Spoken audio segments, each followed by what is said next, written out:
always be thankful na naging magulang ko kayo. I owe you my life. Hindi naman ako maging ganito, kundi dahil sa pag-aalaga niyo at pagmamahal niyo. Pero sana, pwede niyo bang sabihin sa akin, sino bang totoo mo, Daddy?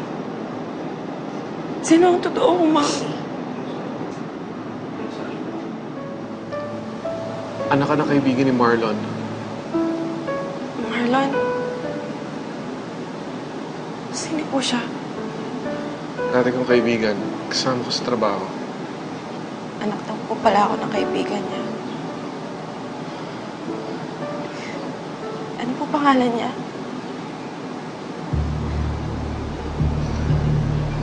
Celine, anak. Hindi ko alam. Hindi ko na maalala. Ang tagal na noon. Tsaka, nung naghahanap ng may mag-aampon sa'yo, sinugubar ko na yung pagkakataon. Dahil naaawa ko sa'yo. Nasaan ka ang tunay kong mami? She needs you. Kailangan niyang oras mo.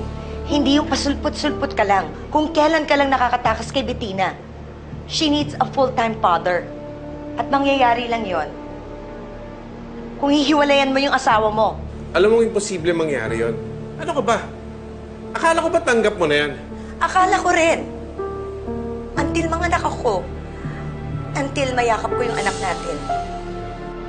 Celine, hindi ko alam. Hindi ko na inalam. Maraming komplikasyon ng mga panahong yon. Ikaw lang inaalala ko.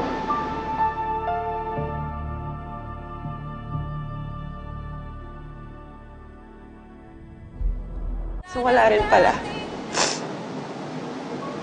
Akala ko malalaman ko na kung sinong tunay kong magulang. Celine, hindi na mahalaga para malaman pa kung sino sila. Nandito kami ni Bettina. Kami naman ang kinikilala mong magulang, di ba? Hindi, Daddy. Iba pa rin kapag nalaman ko kung saan talaga ako nanggaling. Celine, please. Pagbigyan mo naman kami ng Daddy mo. Pagbigyan mo kaming punan niyang pagkukulang na nararamdaman mo. Alam mo, magsasama-samahin namin lahat ng pagmamahal namin, pati ng mga kapatid mo, para lang maramdaman mong buo ka bilang isang tao.